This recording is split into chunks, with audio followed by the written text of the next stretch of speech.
Do you know that this boy was a great sage? He forced himself to reincarnate 500 years in the future to slay the Demon King. He can use almost all the magic, like fire, water, wind, earth, light, dark magic, and more. Before I spoil too much of the fun, let's start the story. In a distant, barren land, an old man battled the Demon King, called the strongest in the world. For 100 years, he has waited for this moment, for the both of them, who is called the Great Sage, to decide who the true victor is. The Demon King snickered, a magic circle appearing beneath his feet. Foolish humans. Powers like theirs could never possibly match his. The old sage could not believe what he was seeing. Such a mythical magic. Could it be a reincarnation spell? Does he intend to reincarnate into the future? With no proof it will even succeed. The Demon King slowly sunk in the magic circle, his laughter echoing still. He will end it with his own hands, this world, steeped in utter folly. The old sage tried to stop him, but it was no use. He was too late. The Demon King had already disappeared. Don't be ridiculous. He devoted his whole life to magic to prove that he is the strongest in the world by defeating him, the Demon King. He'll never let him escape. He, too, cast an immense spell, a magic circle appearing underneath his feet. He will never give up. Even if he must sacrifice everything he spent these 100 years on, he will certainly defeat him. He poured every ounce of magic he could sacrifice into the reincarnation spell. To the future, 500 years hence, he will rise to be the world's strongest with reincarnation cheats. 500 years later, in a field just outside town, a 6-year-old boy practiced magic, a small orb of light floating on top of his hand. He is Ren Strain, eldest son of the Strain family. Once a great sage, he was born into the noble Strain family. Perhaps because his magic weakened considerably as the price of reincarnation, he can only use this level of magic for now. Surely, somewhere in this world, the Demon King must have reincarnated too. He may also have lost his power like he has, for now, but he'll try to regain it as soon as possible. If the Demon King obtains greater power than in his previous life, it'll be bad. Ren must learn the magic of this era. But for some reason, his parents won't teach him magic. Even if he tries to learn by himself, they won't let him into the library. How overprotective. Speaking of, a woman suddenly called out to him, asking whether he was hiding out here again. It was the head of the Strain family and also his mother, Ellen Strain. Ren immediately got rid of his spell and turned around, explaining that he went for a walk since the weather's nice. Well, he has to come back now. It's nearly lunch and Elise is with them today, so he should hurry up. Ren followed behind his mother, determined to make an environment where he can learn magic. While eating lunch with the entire family, Ren turned to his younger sister, Elise, to ask if she was feeling better today. The 4-year-old girl responded with a smile. Thanks to him giving her medicine yesterday, she's feeling well today. She's so happy to eat with him again after a while. Ren patted her head, making her giggle. He was alone all the time in his previous life, so he still can't get used to the idea of family. His attention was caught by the eldest daughter of the Strain family, the 8-year-old Aram, who scolded him for doing her responsibility of nursing Elise. Ren sighed. It doesn't really matter who watches her, does it? Aram slammed her fists on the table, angry that he dared talk back to her. Their mother, Ellen, told her to behave herself as her actions appear indecent. To ease the mood, their father, Graham, asked Aram how the Magic Academy was going.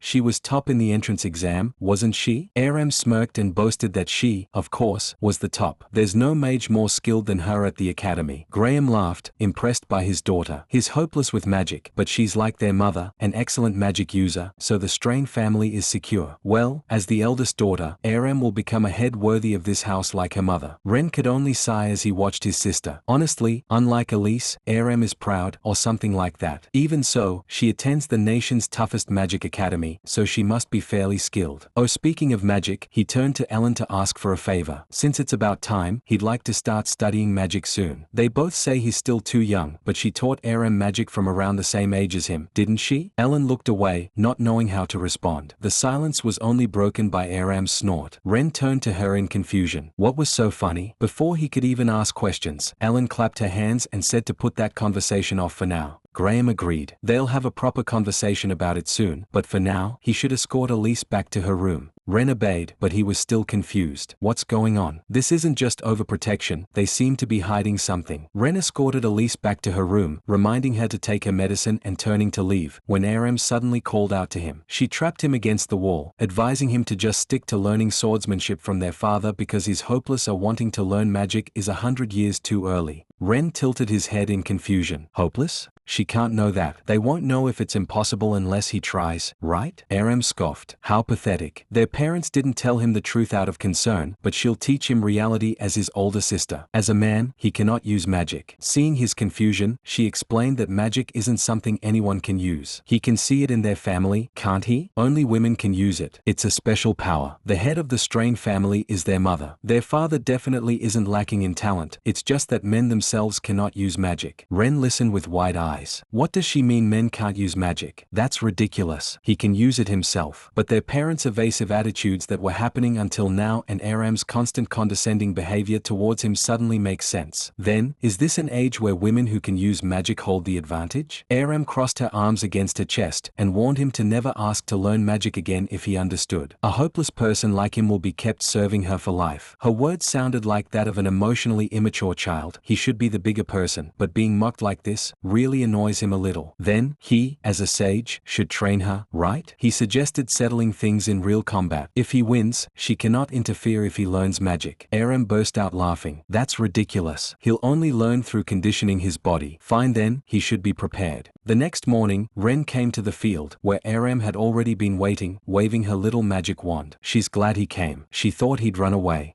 There's no way. If she lost to him, her reputation as the next head would be ruined. He couldn't pass up that opportunity. Now then, shall she show him her usual magic? Aram gritted her teeth and cast a spell. At the same time, Elise arrived with their parents. She overheard about their little duel yesterday and wanted to stop them. But it was too late, they had already begun. Aram cast a flame spear, which seemed to delight Ren. Even if it's a basic spell, it's relatively powerful. He can see why Aram is proud. Well, since she seems quite strong, maybe he can show the magic he's been holding back for 6 years. He cast Turbulence Wave, Gale Rapid Strikes, overwhelming Aram in just a few seconds. Their parents' jaws dropped to the floor, so did Ren's. Is that it? She said it with such confidence, he thought her defense would be perfect. If it was Gale Rapid Strikes, even a beginner's defensive magic could stop it, so failing that shows she's a complete amateur. Elise tried to run towards him, but instead collapsed on the ground panting. Ren quickly ran towards her, asking if she was alright. Instead of answering, she exclaimed about how amazing he was. She's never seen such a large spell. How did he use it? Ren scratched his cheek, trying to come up with an excuse. He secretly read a spellbook. Hardly the actions of a reincarnated sage. Their parents came up to him in a hurry, questioning whether he really learned that magic just by reading a spellbook. He answered affirmatively, though it's all a lie. Graham clutched his head in disbelief. A man using magic? Unbelievable. Moreover, that spell was Gale Rapid Strikes, an intermediate spell with high difficulty that very few can use. Ren was confused. Putting gender aside, anyone can do that with a bit of practice. After all, Gale Rapid Strikes is beginner-friendly magic. But hearing that they can't do it, his confusion turned into disbelief. Not only are men unable to use magic, but the difficulty has changed too? Magic 500 years ago is so different from now, their understanding is utterly off. Why has it come to this? When they got home, Ren spent his time reading a bunch of books in the library. 500 years ago, in this world, men could use magic. Moreover, magic has terribly declined. Even so, why can only he use it? Is it because of reincarnation's influence? Could the Demon King be involved? His thoughts were cut short when his mother suddenly entered, apologizing. She couldn't tell him the truth until now because it would have been cruel for a child. However, he surely has a special talent others do not. There was no historical magic book that records men using magic, but if he still wants to learn magic, he can overcome this injustice and carve out his own path. The problem is, they cannot teach him anything that is beyond the books here. Ren was devastated to hear that. It seems his plan to learn new magic and become stronger has fallen through. There's no other choice, he'll have to become stronger by force, even more than in his previous life. However, hearing Ellen's next words made him look up with hope. Even if they cannot teach him, there is still one lead. The ultra-competitive school that only excellent magic users are allowed to enter. He must enter Elenium Magic Academy when he turns 15. That's the academy Aram attends, but he wonders if a boy like him can get in. Ellen thought he probably could since there's no gender restriction. He should be able to enroll if his talent as a mage is recognized. Ren thought about it. Magic Academy? Huh? What can he gain in this world by attending school now? No, wait, he'll go. He wants to attend. If there's even the slightest chance he can become stronger, it's worth going. You just wait, Demon King. This time, our little Ren will prove he is the world's strongest. Ren leaned on a tree in his usual hiding spot, wondering what he should do. He, who was once a sage, pursued the Demon King who reincarnated to the future. Because of that, he reincarnated 500 years in the future as Ren Strain.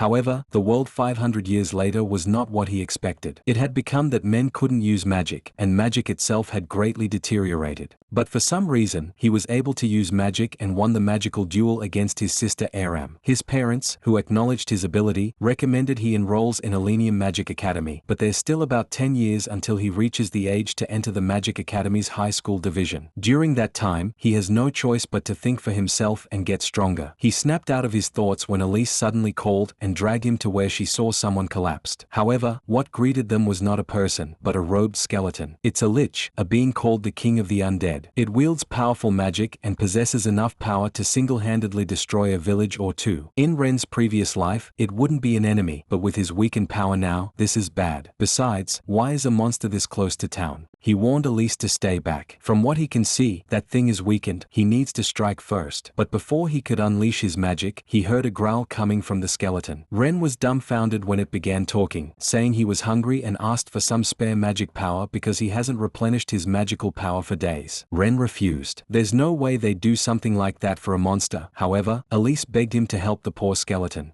She knows it's a monster, but they can't just leave him like this. With her urging, Ren finally gave in and hesitantly gave some of his magic power. The skeleton got up, feeling refreshed. He thought he was going to die, though he's already dead. Ho ho ho. By the way, his name is El. He became like this as a result of magical research, but he was originally human so they can be at ease. He won't do anything like attacking humans, especially his benefactors. Ren wondered what he meant by magical research, and El was happy to explain. You see, a human life is too short to master magic. If one becomes a demon and overcomes death, one can learn magic far beyond what was possible as a human. With that thought, he committed a taboo and obtained this body. It's been hundreds of years since he's talked with someone like this. Just as he was talking to Elise, a bird suddenly landed on his head. He complained that they're in the middle of introductions right now, so it shouldn't interfere. Elise asked if it was his pet, and El responded that it somehow became attached to him during his travels. From what Ren can see, it doesn't seem harmful, but still, it's better to be careful. El then turned to him and asked for his name, mistaking him for a young lady. Ren introduced himself and corrected his mistake. El was flabbergasted. There's a male who can use magic? That's rare. He'd love to make him a research subject. Well, obviously, that's not happening. Anyway, Ren wondered what kind of magical research he's been doing. El believed it's something unfamiliar to humans, but it's dark attribute magic. Magic is divided into 6 attributes governed by spirits. Among them, the dark attribute magic is said to be magic that can only be used by limited demon races other than humans. That's a realm that even Ren couldn't reach in his previous life. Does that mean El became a lich from a human in order to master dark magic? Indeed. However, it's something El understood precisely because he became a lich. It's possible for humans to handle dark magic too, Ren exclaimed in shock. He's never heard of such a thing. El explained that in the first place, magic is something that, though invisible to the eyes, is activated by gaining power from spirits of each attribute. Dark magic uses the power of dark attribute spirits as its source, but dark attribute itself is a power that leans toward demon races. It's been said that it doesn't have good compatibility with humans. That's right. Since there's a racial barrier in the conditions, no matter how much effort one puts in, wouldn't it be impossible? That's what they thought, but that's merely a facade to prevent humans from mastering dark magic on the demon race's side. It's just that the compatibility isn't good, but if one learns the same methods as demon races, it should surely be possible. If what he's saying is true, then this is a once-in-a-lifetime chance for Ren. He took this opportunity to ask El if he could teach him dark attribute magic. Well, El hasn't repaid the debt for being helped yet, so it's an easy favor, but mastery requires both innate talent and corresponding effort. Ren clenched his fist with determination. He'll definitely master it to become stronger. In that case, from today on, he is El's disciple. Just then, Elise raised her hand. She wanted to learn magic as well. Ren reminded her not to overdo it as she has a weak body, but she assured him that she's fine.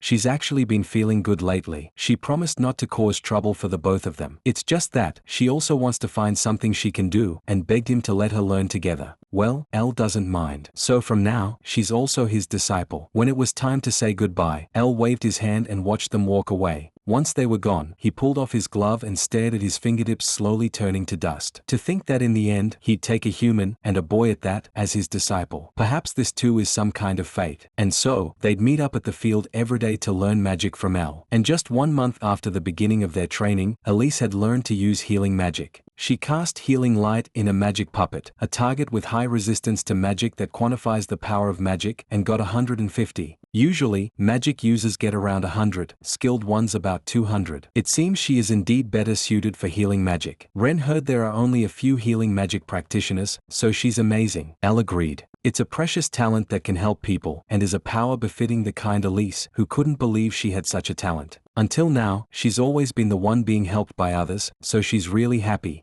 Ren patted her head, he's glad for her. Next, he'll try dark attribute magic since he's memoized the theory. Elle thought it was still too early, but he's free to try it. This past month, Ren had Elle drill into him the methods for adapting to dark magic, and he's devoted all his energy to mastering it. He never imagined that what Elle was saying was actually true. Learning magic from a demon race was unthinkable in his previous life, but thanks to this, he was able to advance to a new realm. Elle reminded him to not get discouraged if he can't do it because even he took years before he could actually handle it. Without responding, Ren fired off Dark Spear and deducted 780 magic power on the magic puppet. It actually worked, but it's hard to control. He thought it would have more power. Meanwhile, Elle stood there stunned, his jaw on the floor. What the heck? That took him years.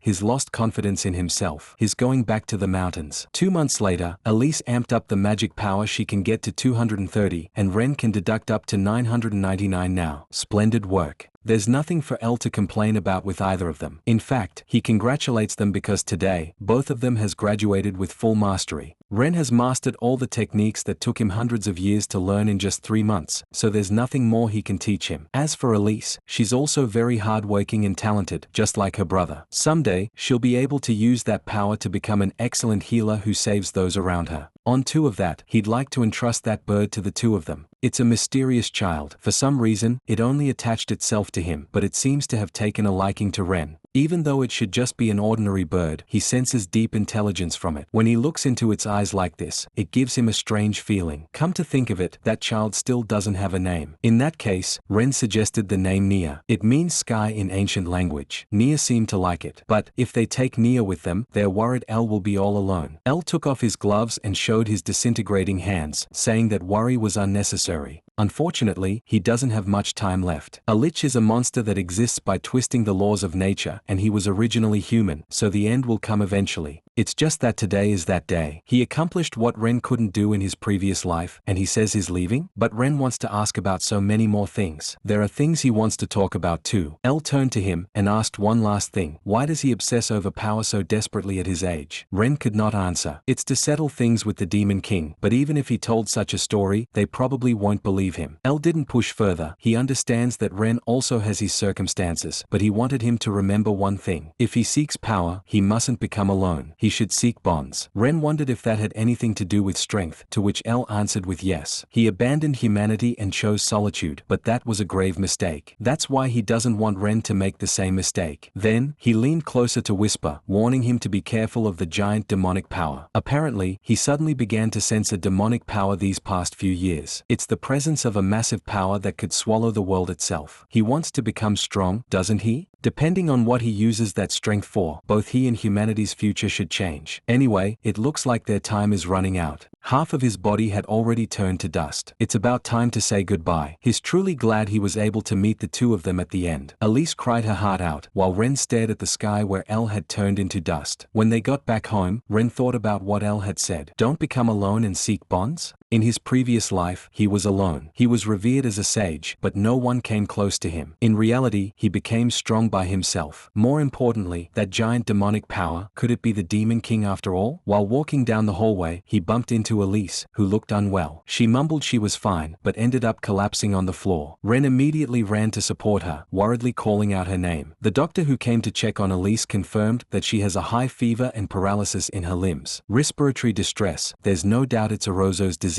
Ellen almost fainted in shock, her husband catching her in time. Ren, on the other hand, asked the doctor what Orozo's disease was. It's a rare illness that isn't fully understood yet. It's theorized to have some connection to magic, as it only affects women. The symptoms are a persistent high fever and bodily paralysis, which eventually lead to death. Aram wondered if there was a cure, but there's currently no known one. Then, does that mean Elise might die? No, she was practicing her magic energetically just the other day. Just as they were beginning to lose hope, Graham spoke. The dungeon outside of town, it said that deep within its lowest level lies a legendary elixir. If they can get that, they might be able to cure Elise. He knows it's an unconquered dungeon and extremely dangerous, but there's no other way. He'll hire some adventurers and go get the elixir himself. Aram insisted on going with him. She can't just stand by while Elise is suffering. The same goes for Ren. Graham understands how he feels, but he needs to stay by Elise's side in case something happens. They'll get their hands on that elixir, no matter what. So for now, he's counting on him to look after their youngest. Ellen waved goodbye as Graham and Aram left, reminding them to be careful.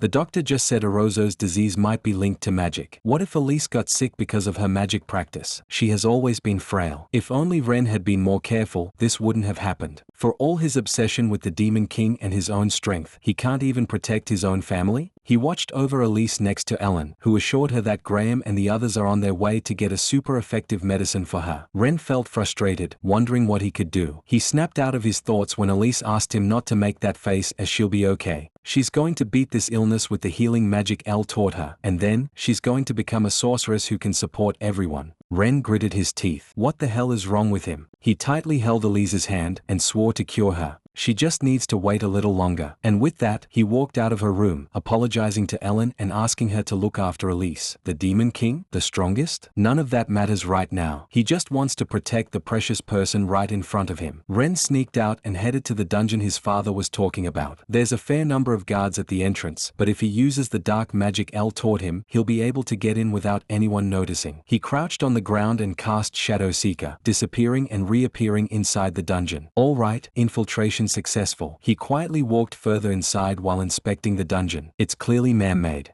Nothing like this existed 500 years ago. He heard the monsters get more dangerous the deeper you go. If it weren't for the circumstances, he'd love to explore this place thoroughly, but right now, he has to focus on getting the elixir. Just then, he heard a loud scream coming from further down the hallway. There, Graham, along with Aram and a few adventurers, got surrounded by countless monsters. He ordered Aram to go get help and cleared a path for her. Despite her hesitation, she began to run, promising to return immediately. Graham turned back to face the monsters. He never expected to be surrounded by so many on a floor this close to the surface. He doesn't have time for this. He has to break through, no matter what. Just as Aram was running, she noticed Ren rushing past her and shooting out fire lance, which got rid of the monsters in one go. He turned to face Aram, who questioned why he was here, and responded that he came to help save Elise as well. Meanwhile, the adventurers stared at him in disbelief. They'd never seen a fire lance with that much destructive force, and a boy cast it? That can't be right. Anyway, Graham was grateful for his help, but this place is far too dangerous. He needs to go back right now. Ren insisted that he's already proven that he's more than capable of handling himself. Besides, if he's with them, their odds of getting that elixir will be much higher. So, he's coming with them. Aram immediately protested and claimed that he'll be nothing but a liability. But Graham countered that the fact that Ren just saved them remains. Ren also tried convincing her, saying every second they waste arguing is a second Elise suffers, when they should be doing whatever it takes to improve their odds, no matter how slim. Thinking of Elise, Aram finally agreed, but just this once. Ren thanked her, and they proceeded to explore the dungeon. After a few hours, they finally found it, a pond in the middle of the lowest level of the dungeon. Graham took out a bottle and filled it with water from the pond. With this, they can cure Elise. Seeing the small bottle, Ren asked if that was all he's taking with him. That's right, since the elixir can only be transported in this specially processed vial. 500 years ago, they could use elixirs pretty freely. Looks like things have changed in this respect, too. But this will save Elise, so Ren was glad. Just then, the ground suddenly shook as a chilling roar reached their ears. It's a dragon. Ren calmly stared at the green dragon while everyone panicked. They used to hunt them for food back in the day. He turned to Aram and asked why everyone was panicking so much. She pointed to the dragon, questioning whether he's not seeing that thing. It's a freaking dragon, for God's sake. And they'd just gotten their hands on the elixir, too. Looking at them all shaking in their boots, Ren realized they were terrified. A dragon used to be livestock, but now it's a threat that makes them prepare for death? To think the gap in perception extends even to this. Graham, despite his fear, raised his sword. He'll hold it off so the rest of them should get the elixir to Elise. However, they all froze when Ren stepped forward and used magic to kill the green dragon in one strike, leaving everyone shocked. He turned back to them, urging them to hurry and get the elixir to Elise. Like he didn't just massacre a dragon. Seriously, Graham knows he's his son, but there's something very wrong with him. But thanks to him, they were able to return safely and have Elise take the elixir. She's looking a lot better now. The doctor even confirmed that she'll be alright now since the Orozo's disease is completely cured. He can't believe that they actually brought back an elixir. It's a miracle. They were all relieved. Aram, who was looking around, noticed Ren's face. It seems he can make a face like that, too. Curious, Ren asked what kind of face he was making. It's the face of someone who's finally, truly relieved, and like is holding back tears. She was about to say more, but stopped herself and focused back on Elise instead. In the end, they were able to save her, and that's all that ever mattered. 1 week later, Ren was sitting underneath a tree when Elise jumped to hug him. He's glad she's feeling better now, but he reminded her not to run around the house. Elise apologized, but she's been feeling so good ever since she drank the elixir, and just got so happy that she couldn't help but run around. Looks like that elixir worked even better than Ren had hoped. That's right, she feels incredible. It's like she has wings. Her body never felt this light. Ren watched her twirl around with a smile. Truly, he's so relieved. His whole purpose in this life was to defeat the Demon King and become the strongest. But in that moment, the urge to save Elise completely overshadowed his quest to become the strongest. And that feeling hasn't changed at all. He thinks he's finally starting to understand what El meant. To protect the people he holds dear, that is why he will become the strongest. Several years have gone by since that incident with Elise. Now, Ren's celebrating his 15th birthday and is finally taking the Academy's transfer exam, along with Elise. At last, the day has come. He'll seize this chance, no matter what. The two traveled by carriage and arrived at the Elenium Magic Academy, the world's foremost institution, created to nurture the most outstanding magicians. Here, Ren might be able to gain new magical knowledge. But first, Elise needed to pass the entrance exam. She was sure that he'll be fine, but she's not as amazing as he is, so she's nervous. Ren patted her head and assured her not to worry because he can guarantee that she'll be fine. Elise was happy to hear that. Now she feels like she'll really be okay. Brightened up, she continued putting in even more effort since that incident. And with their parents' permission, she aimed to transfer into the Academy's middle division. Their conversation was interrupted when Aram approached them. Ren wondered why she was here since today's the transfer exam, so there aren't supposed to be classes. She came to watch since Elise is taking the exam. She turned to Elise and bid her good luck, but when she faced Ren, she coldly warned him not to bring shame upon them as a member of House Strain. And with that, she turned away. She'll be in the spectator seats watching, though. Ren sighed. Man, she really hasn't changed towards him at all. Elise laughed, claiming it was just Aram's way of cheering him on. Feeling an ominous energy, Ren suddenly turned around to check, only to see a girl with a sword strapped to her waist, passing by. He feels a strange presence from her, but nothing seems to be out of place. Was it just his imagination? Anyway, they headed to the Academy's training ground 3 to take the exam. The place was filled with whispers about Ren, claiming there was no way a man can use magic. Well, he is the only man here after all. Everyone quieted down when one of the proctors standing on a platform shut them up. They will now begin the first exam. The content of the exam is a duel between examinees, using magic. The proctors will declare a loss if they judge someone unable to continue. If they are forced out of the ring, they'll also be disqualified. Defeat means immediate failure, and only the winners may move on to the second exam. Basically, half of them are getting cut right away. The middle division will take their exams in the western ring, and the high division in the eastern ring. When their number is called, they'll step into the ring for their duel. Now then, the exam shall begin. After a few matches, Ren's number was finally called. The proctor standing outside flipped through her document to check his file. Looks like he's the unprecedented male examinee. They'll see if he's here to mess around or maybe serve as the beginning of a new era. His opponent, a girl with short hair, scoffed. A man as her opponent? He shouldn't hold it against her if he ends up badly injured then. Ren quietly watched her, thinking about how he should fight since he can't exactly go all out here. The girl fired off a fire lance, and was shocked to see his figure burn and collapse. Wait, already? Is he dead? She hurried to put out the fire with water magic, but became confused when she realized it was a dummy. At the same time, Ren suddenly appeared next to her, and explained that it was just a decoy he made with earth magic. The girl flinched in shock and ended up stumbling off the ring. She's disqualified, and the winner is Ren. That's great, though. He actually wanted to test out a few more things, but oh well. The proctor watched him with wide eyes. A man using magic was already shocking enough, but that was a double spell, wasn't it? He created a decoy with earth magic, while simultaneously using a movement-type wind spell to instantly reposition behind his opponent. For a transfer student, let alone a male one, to use such advanced techniques, just who on earth is he? Ren turned to leave and watch Elise's match over at the middle division stage. There, Elise let out a sigh, trying to calm herself down. Her opponent, a girl in ponytail, shot out stones, but she was able to block it with a holy shield. Elise seems to be composed. Her specialty is healing magic, but through training, she's also learned to wield several other light element spells. On top of that, the elixir she took to cure her illness unexpectedly gave her a dramatic boost in physical ability. Elise jumped off the ground and fired off a light arrow mid-air, blowing her opponent out of bounds. The girl sat up, clutching her arm. Seeing the state she was in, Elise healed her and asked if she was all right. The girl answered affirmatively and thanked her. Elise was glad to hear that. Then, she turned around when she heard her brother's voice praising her. Thanks to that, she had a big smile on her face. Watching them from the spectator seat, Aram was happy to see Elise do well. Her friends complimented Elise as well. But what surprises them more is Ren, a man who can actually use magic. Aram's smile faded upon hearing his name mentioned. That boy, to think he, a mere man, would dare oppose her. What an insolent little brother. Her friends whispered to each other and thought that it was best not to mention Ren since it's probably complicated for Aram,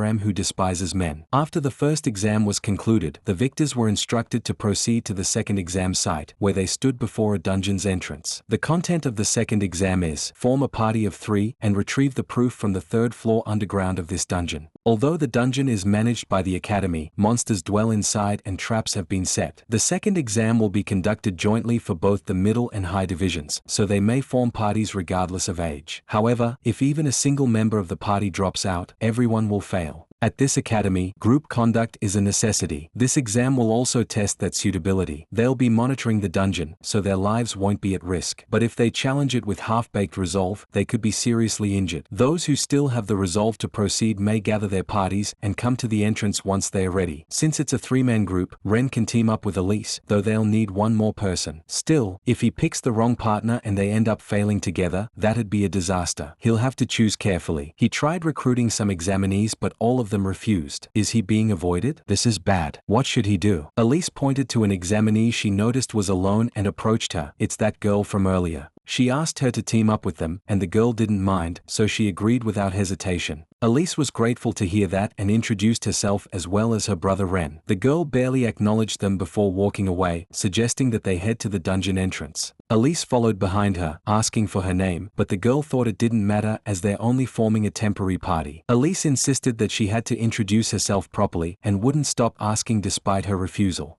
Fine. She's Alicia Foltz. Is she satisfied now? Elise beamed, calling her comfortably. Seeing Alicia's uncomfortable expression, she asked if she was older than her. Alicia's 15, that means she's older than the 13-year-old Elise, but still, she'd like to call her comfortably. Alicia turned around and let her do whatever she wanted. Meanwhile, Ren observed her closely. It seems she's a magic swordsman, that's quite rare. Alicia just continued walking away. She doesn't intend to get close to anyone. As long as she passes the exam, that's enough. Ren watched as Elise ran after her and let out a sigh. This one's definitely going to be a handful. And so, they stood by the dungeon's entrance, waiting for their turn. This is Elise's first time entering a dungeon, so she's kinda nervous. Same with Ren. The last time he entered one was when he went to get the elixir. Just then, 3 examinees came rushing out of the dungeon all roughed up. There were way too many monsters, there's no way they can handle that. Still, they're all disqualified. Next, it was their group's turn. They entered the dimly lit dungeon, with Ren reminding Elise to watch her step. As they were walking down the hallway, Alicia suddenly stopped them from walking further and pointed forward. Looks like they've got a welcome party. As if on cue, a group of goblins emerged from the dark. This is bad, there's over 10 of them. Well, Ren could wipe them out in a single blow, but that won't help Elise grow. And besides, he wants to see Alicia's skills for himself. He suggested backing the 2 of them up, but Alicia cut him off, saying there was no need. For a trial of this level, she alone is enough. Ren's eyes widened when she pulled out her sword and cut down a bunch of goblins in an instant. The first thing he sensed when he saw Alicia, it seems to be the aura seeping from her sword. It was that sword all along. He questioned what in the world that sword was, but was ignored by Alicia. She doesn't have to tell him, does she? While they were distracted, 2 goblins that she wasn't able to finish off got up and rushed to attack her. Ren told her to watch out and slashed them with wind magic himself. Then, he asked if she was alright, to which Alicia replied that she was, but what about him? He got a scratch on his arm. But worry not, Elise is here to the rescue. She healed him, and in return, got a pat on her head. Alicia watched them quietly, a distant memory resurfacing in her mind. She too had a little sister like that. No, that's not important right now. She got rid of her thoughts and wondered why Ren could use magic when he's a man. Well, if she tells him about her sword, he'll tell her. Alicia turned away. Never mind, they should just hurry on. Ah, he messed up. When they reached the second floor basement, fog began to surround them. Ren looked around and found a blue slime on the ceiling. The fog has a hallucinatory effect, so they should be careful not to breathe it in. This much won't affect him since he has resistance, and Elise can protect herself using magic. The problem is, Alicia. She fell to the floor crying and holding her right hand tightly from drawing her sword. Elise used magic to clear her from hallucination, while Ren burned the slime. When Alicia came to, she apologized for the trouble she caused. Ren wondered if the hallucination had something to do with her sword. As for how he knew, he saw her stop her hand when she was about to draw it earlier. And he can feel it, the presence of a monster coming from her sword. In the end, Alicia had no choice but to explain the truth. Actually, she is cursed by this sword. She was raised in a village in a family of demon sword wielders. When she was young, she'd show her little sister the demon sword displayed on the wall and explain that it was a family treasure that has been passed down for generations. Apparently, their ancestors sealed a monster inside that sword. She laughed upon seeing her little sister's scared expression and assured her not to worry as it's been sealed away for hundreds of years. And then, their parents would call them for sword practice. They were a family of 4, her parents, her little sister, and her, living a happy life as they trained in magic and sword fighting. But one day, that peaceful life was shattered when a group of bandits suddenly attacked their village, and all the adults, including her parents, were killed. Soon, the bandits also found them hiding in their home. Those people were planning to sell the two of them for a high price and even take their sword. Sword? Right, the sword. She can protect her sister with that. But the moment she grabbed its hilt, laughter echoed inside her head and then, she lost control of her body, going off to behead the bandits that came for them. When she came to, she had killed all the bandits. Even her little sister, whom she protected, looked at her in terror and called her a monster. She killed so many people with these hands, and might have even killed her little sister. Elise claimed that wasn't true, and it was definitely not her fault. The bandits and that sword are the ones to blame. Alicia's grateful for her words, but it's not a matter of who's to blame. The monster within the sword controls her body and leads her toward misfortune, as if it's getting revenge on her ancestors who sealed it. She even tried getting rid of it, but it always comes back to her. To escape this sword, she has no choice but to become stronger. Do they understand now? If they don't want to die, they mustn't come near her. There's something that's bugging Ren, though. The monster that was sealed away in the sword for hundreds of years has awakened? Why would something like that happen all of a sudden? They continued exploring the dungeon and finally reached the lowest floor. However, they froze when they heard examinees screaming and running out. They wondered what could be up ahead when a loud roar reached their ears. It's a behemoth. Why is a high-level monster here? Ren stepped forward and cast Dimension Field as the monster came rushing towards them. However, it broke. It seems an intermediate level magic can't hold up against this thing. Alicia questioned why a behemoth was here. Was this also part of the exam? Ren didn't think so. It is rare, but sometimes monsters can evolve into a stronger individual by cannibalizing others. No, maybe it's a mutation. This thing is probably even beyond the examiner's expectations. If it's not part of the exam, then Alicia believed they should fall back. Ren agreed. He'll be the rearguard while the two of them retreat. But it was too late. The monster appeared behind them and targeted Elise. Fortunately, Alicia was able to stop it with her sword. She's amazing. She tore apart a behemoth whose body is harder than steel. However, they couldn't celebrate for long. There's something wrong with Alicia. She suddenly screamed as the power of the monster sealed in the demon's sword flowed through her body. They had to save her. Just then, another behemoth came rushing towards them but was quickly dealt with by Ren. He doesn't have time to deal with this. Elise, on the other hand, called out to Alicia, asking if she was okay. Alicia's eyes snapped open and she charged towards her. Ren blocked her sword with ice magic and tried to get a hold of her but was instead met with one attack after another. He couldn't fight back and only dodged because he didn't want to attack and hurt her. What should he do? Elise begged her to wake up and assured her she wasn't alone. It was only for a split second, but Ren definitely saw Alicia pause. He joined Elise and called out to her as well, until she started to regain consciousness. She's reacting to their voices. They shouted louder, claiming they understood her intentions and knew she was a good person. Elise wants to be her friend, you know. Alicia's eyes widened when she saw her little sister in Elise and finally stopped her attacks. And suddenly, the sword broke into pieces. She stumbled, collapsing, and was caught by Ren. He can't believe how light she was. To think this girl, with a body like this, has been fighting alone all this time. Just as they thought everything was fine, the monster trapped in the demon's sword manifested, snickering. But that laughter didn't last long as Ren shot it with magic and defeated it without even breaking a sweat. Alicia could not believe her eyes. It seems the curse is gone now. If she had been alone, she surely wouldn't have made it. She probably would have been swallowed up by the monster and been at its mercy, but she heard their voices and was able to fight. She's really, really grateful. Elise beamed. She finally got to see her smile. She's so happy. Alicia chuckled. She feels like this is the first time she smiled in a while as well. Meanwhile, Ren stood there quietly. The aura of that cursed sword that had been clinging to him. When he defeated that monster, he was certain that he had finally felt the Demon King's presence. Without a doubt, he's been reincarnated into this era too. At the Academy student dormitory, Ren stood in front of a mirror while trying on his uniform when a knock came to his door. It was Elise and Alicia, showing him their uniforms. They both look great. The three of them may have been irregular, but thanks to their achievement of defeating the behemoth, they safely passed the transfer exam. And at last, they were accepted into Elenium Magic Academy. During that exam, he clearly felt the presence of the Demon King. There's no doubt he exists in this era as well. To settle things with him, Ren needs to grow stronger. Classes begin today. Hopefully, they'll help, even a little. Oh, right. His surprised Alicia enrolled as well. After all, she only took the exam to deal with that cursed sword. That's true, but she also wants to study more magic. And, because he's here. Ren didn't hear that last part and asked her to repeat it, but she got shy and claimed it was nothing. Elise flopped down his bed with a pout. Looks like he gets a single room. What a shame, she wished she could have shared a room with him. She feels lonely. Hey now, her room's literally right next door. And besides, she's sharing with Alicia, so she won't be lonely. Elise wondered if he wasn't lonely by himself, to which he replied that he wasn't. Just then, Nia tapped on the window, and when Ren let her in, she landed on his shoulder. Why was she here? Did she follow because she was worried about him? When Alicia asked about Nia, Ren explained that someone entrusted her to him long ago, and he's been taking care of her ever since. It's been 10 years now. Well, Elise is glad that Nia's here. That way, he won't be lonely. Though, Alicia wondered if it's okay to keep a pet in the rooms. Hopefully, but if it's not allowed, Ren will figure something out. Their conversation was cut short when the bell rang. Looks like it's time for class. Elise bid them goodbye and invited them to eat lunch together after morning classes.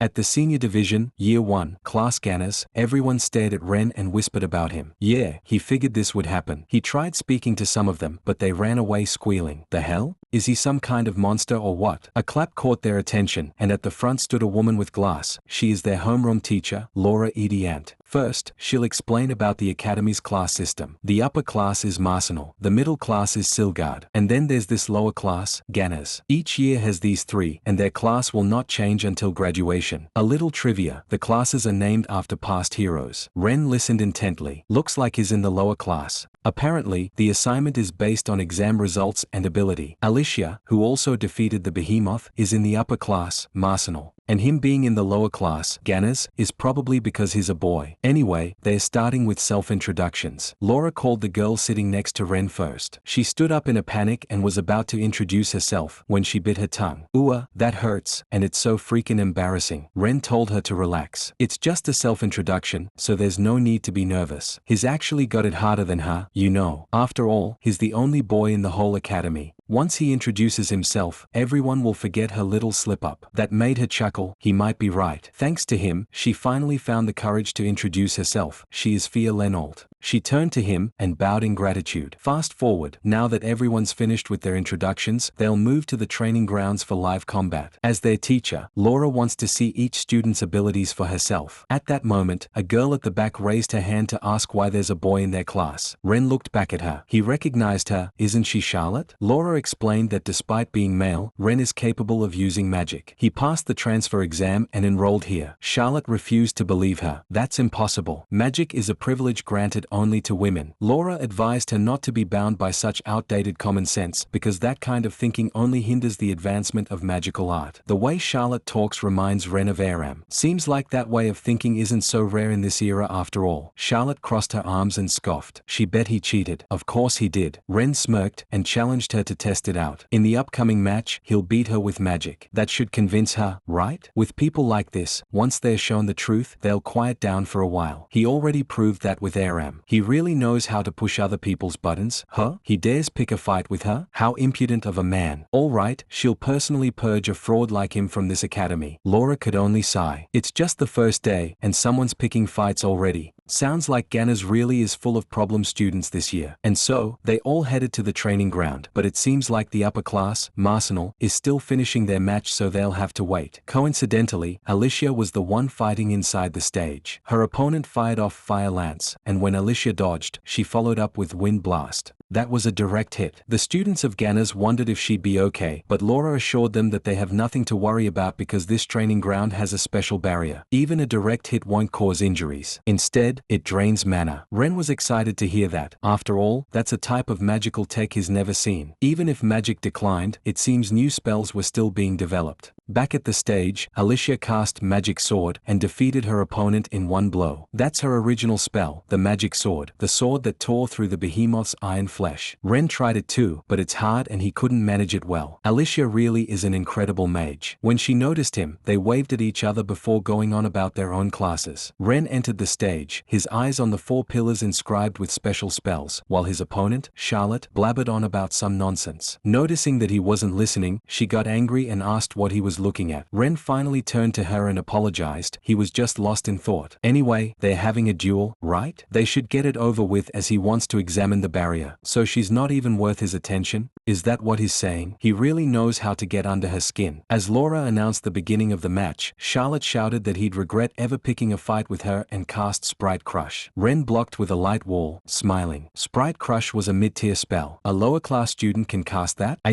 Not bad. But Charlotte wasn't done yet. She threw another attack spell, leaving Ren stunned at how fast her chanting speed was. Thinking he'd lost, Charlotte laughed. She was surprised he blocked the first one, but it was nothing but a trick. Now he sees, doesn't he? A man can never use magic. Wait, he's still okay? How is he standing unharmed? Ren didn't know either. Charlotte turned to Laura and asked if the barrier was working properly. Laura confirmed that it was, of course, active. That's why Ren is unharmed. She can hardly believe it either, but Charlotte's mid-tier spell barely scratched Ren because his mana pool is enormous. Ren finally understood. Since his reincarnation, by this age, his mana has almost fully returned to what it was in his past life. Charlotte trembled in disbelief. A man with that much mana? She refuses to accept it. A man standing above them is impossible. She attacked him with Fire Lance, which Ren directly took with a smirk. He might as well use this chance to run an experiment. He urged Charlotte to keep on firing, and did not dodge a single spell. Even taking hits from modern spells like these, he's only lost about 1/10 of his mana. Meanwhile, Charlotte seems to be at her limit already. That means his mana is about 10 times as hers. But even then, it's not enough. He needs to increase his mana capacity even more. He thanked Charlotte for allowing him to gain some valuable data, and took her down with a single spell. Her friends ran to check on her. One of them is Fia, the girl who sits next to him. He didn't think she and Charlotte would be friends. They don't seem like they get along. More importantly, a bunch of girls crowded around him and praised his magic. Also, did they just say he's cute? They were treating him like a monster just moments ago. Thankfully, Laura saved him from them. Though, it's not actually the worst feeling. As promised, Ren had lunch with Elise and Alicia and told them everything that happened. Alicia scowled at the thought of Ren being in a good mood after getting attention from the girls. Ren noticed and asked why she was mad, but she insisted that she wasn't. Yeah, she's not mad. She's jelly. They were interrupted when Aram came over to talk to Ren and demanded that he withdraw from the academy immediately. Ren wondered what she meant by that, and she only had one answer. It's because he is a man. Even if he can use magic, in the end he's still just a man. So before he drags down the proud name of the Strain family, he should leave this academy. Ren sighed. Lately she hadn't been this openly hostile towards him. Why the sudden change? Elise stood up, saying she just wants the both of them to get along. Aram explained that she's saying this for the good of their family. A man like Ren has no place in this academy. Elise insisted that Ren wasn't unnecessary, so that's impossible. In the first place, didn't she used to like Ren? Ren was taken aback, and Aram claimed she never liked him. But Elise heard it from their parents. When Ren was born, they said she was happier than anyone else. Aram tried to deny it, but her head suddenly throbbed in pain, and she left. Alicia sat there surprised. The rumors painted such a different picture of Aram. They said she was top of the class, with impeccable manners, and is kind to everyone. For someone like that to hold such an outdated belief. You know, that whole women above men ideology that had died out long ago. Ren let out another sigh. Their little sister Elise turned out to be so kind and gentle, so how did Aram end up like this? Elise turned to him, asking him and Aram to get along. Well, if possible, he'd like that too. In that case, she has a plan. When their day off came, Ren and Aram awkwardly stood in front of each other right outside a shop in town. A few minutes later, Elise arrived and acted surprised to bump into them today. What a coincidence. Since they've met, they might as well spend the day together. Ren leaned closer and asked if this was the plan she mentioned. Elise stuttered after getting caught and stood there pouting. Ren could only scratch his head as he turned to Aram, suggesting that they all hang out together. Aram sighed, agreeing. but just for today. Elise finally smiled and excitedly ran towards a restaurant where they ordered pancakes. The sisters really enjoyed it, while Ren, the old man that he is, found it too sweet. Though, with this much food, Aram was worried it'd be a problem later. Elise assured her not to worry because she's always so beautiful. Aram blushed, smiling brightly. Ren stared at her in disbelief. So she can smile like that too. Sensing his stare, Aram glared at him and questioned what he was staring at.